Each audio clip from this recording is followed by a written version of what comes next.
আজকে আমি চলে এলাম আমি কিভাবে গাছের পরিচর্যা করি সেই নিয়ে। এই যে গাছে যেই পাকা পাতাগুলো থাকে বা পচা পাতাগুলো থাকে সেগুলোকে কেটে দেওয়াই ভালো, কারণ এই পচা পাতাগুলো নতুনদেরও পচিয়ে দেয়, সেটা মানুষের ক্ষেত্রেই হোক বা গাছের ক্ষেত্রেই হোক। তাই পচা পাতা বা যেখানেই পাক ধরতে থাকবে বা পচা ধরতে থাকবে সেই অংশটাকে বাদই দিয়ে দিও, সেটাই মঙ্গল গাছের জন্য এবং যে কোনো জীবের জন্য। যাই হোক, কথায় ফেরা যাক।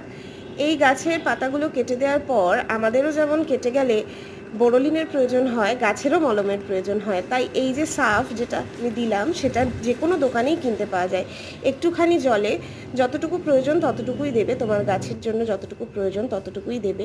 ঠিক সেটুকু ভালো করে মিক্সড করে একটা তুলির মাধ্যমে যেই জায়গা থেকে পাতাগুলো কাটলে সেই ডালগুলোতে ভালো করে লাগিয়ে দেবে। দেখবে এতে অনেক সুন্দরভাবে গাছ বৃদ্ধিও পাবে, গাছে পাতাও গজাবে।